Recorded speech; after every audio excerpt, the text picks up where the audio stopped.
আসসালামু আলাইকুম ওয়া রাহমাতুল্লাহি ওয়া বারাকাতুহু।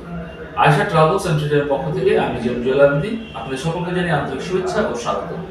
আজকের এই ভিডিওতে আমি আপনাদেরকে সুইডেনের আকর্ষণীয় জব অফার বিষয়ে তথ্যবহুল আপনাদেরকে কিছু কথা জানাবো। তাহলে চলুন আজকের এই ভিডিওটি শুরু করা যাক। ভিডিও শেষ না হওয়া পর্যন্ত আমার সাথেই থাকুন।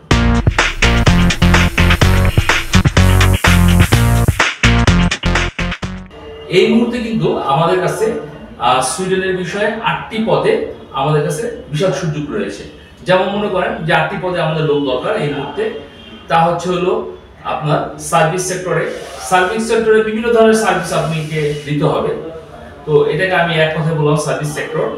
তারপর রয়েছে ফ্যাক্টরি ওয়ার্কার, বিভিন্ন ফ্যাক্টরি বিভিন্ন কাজে আপনার ওয়ার্কার লাগতে পারে। তারপরে হলো জেনারেল ওয়ার্কার একটা পদ আছে। এগুলো আমি আসলে বিস্তারিত আপনাদেরকে ভেঙে ভেঙে বললাম না, আপনারা বুঝতেই পারবেন সার্ভিস সেক্টরটা কি, ফ্যাক্টরি ওয়ার্ক কি, জেনারেল ওয়ার্কার কি। তারপর প্যাকেজিং, তারপর হচ্ছে পিকিং এবং কোনো কিছু নিয়ে যাওয়া দিকে পিক করা, পিক করা। তারপর আছে ফার্মিং মানে এগ্রিকালচার। তারপর আছে ওয়্যার হাউস কনস্ট্রাকশন। এই যে 8টি পদ, এই 8টি পদের উপরে আমাদের এখন কাজের সুযোগ রয়েছে, যেখানে আপনাকে প্রতিদিন 8 ঘন্টা কাজ করতে হবে এবং এই 8 ঘন্টার জন্য আপনাকে 1200 থেকে 2200 আমেরিকান ডলার পর্যন্ত আপনি বেতন পেতে পারেন। এবং আমাদের মোট প্রসেসিং এর জন্য সময় লাগবে এই 4 থেকে 5 মাস। যেদিন আপনি আমাদের কাছে ফাইলটি দিবেন, সাবমিট করবেন, ওই দিন থেকে শুরু করে আপনার ফ্লাই করা পর্যন্ত 4 থেকে 5 মাস সময় লাগবে।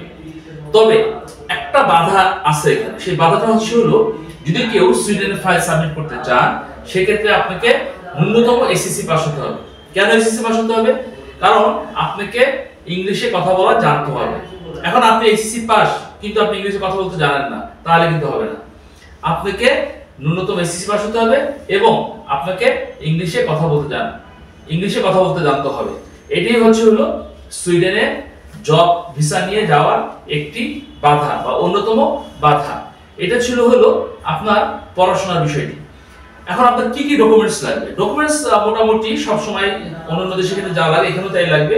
যেমন আপনার একটা সিভি লাগবে বা বায়োডাটা, একটা ছবি লাগবে, পাসপোর্ট লাগবে। ছবিটা হতে হবে 35x45 এই মাপের সাদা ব্যাকগ্রাউন্ডের। তারপর আপনার এইচএসসি যে বললাম ওইটার সার্টিফিকেট লাগবে। যদি আপনার কোনো কাজের উপর অভিজ্ঞতা থাকে সেই অভিজ্ঞতা সার্টিফিকেট লাগবে বা সনদপত্র লাগবে। এই ডকুমেন্টস গুলো আপনার লাগবে সুইডেনে যাওয়ার জন্য। তো সুইডেন সম্পর্কে নতুন কিছু আসলে বলার দরকার নেই, যে সুইডেন কেমন কান্ট্রি, কেমন দেশ, কোথায় ইত্যাদি। সুইডেন সম্পর্কে আশা করি সবাই আপনারা জানেন। তো সুতরাং আমি সুইডেন সম্পর্কে নতুন কিছু বললাম না। তবে আপনি যদি তারপরও সুইডেন সম্পর্কে কিছু জানতে চান, তাহলে আমাদের ভিডিও স্ক্রিনে বিভিন্ন আমাদের পিআরও নাম্বার দেওয়া আছে, পাবলিক রিলেশন অফিসারদের ফোন নাম্বার দেওয়া আছে।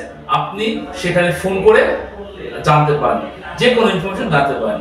আমরা শুক্রবার ছাড়া আর সরকারি ছুটির দিন ব্যতীত প্রতিদিন সকাল 10:30 থেকে সন্ধ্যা 6টা পর্যন্ত আমাদেরকে পাবেন। এবং এই সময় আপনি যেমন আমাদেরকে ফোন করতে পারবেন, ঠিক তেমনি আমাদের অফিসে সরাসরি এসে আমাদের সাথে কথা বলতে পারবেন। তো সুতরাং যারা সুইডেন যাবেন বলে আপনারা সিদ্ধান্ত নিয়েছেন, তারা ইচ্ছা করলে আয়েশা ট্রাভেলস এন্ড ট্যুরিজমের মাধ্যমে আপনার ফাইলটি প্রসেসিং করতে পারেন। আয়েশা ট্রাভেলস এন্ড ট্যুরিজম বিগত 23 বছর ধরে ইউরোপ সহ পৃথিবীর বিভিন্ন দেশে লোক প্রেরণ করে আসছেন, কর্মী প্রেরণ করে আসছেন। তো সুতরাং আপনিও কিন্তু এই আয়েশা ট্রাভেলস এন্ড ট্যুরিজমের অভিজ্ঞতাকে কাজে লাগিয়ে আপনার ফাইলটি সুইডেনের জন্য প্রসেসিং করে সুইডেনে যে আপনি একটি বৈদেশিক কর্মসংস্থানের সুযোগ সৃষ্টি করতে পারেন।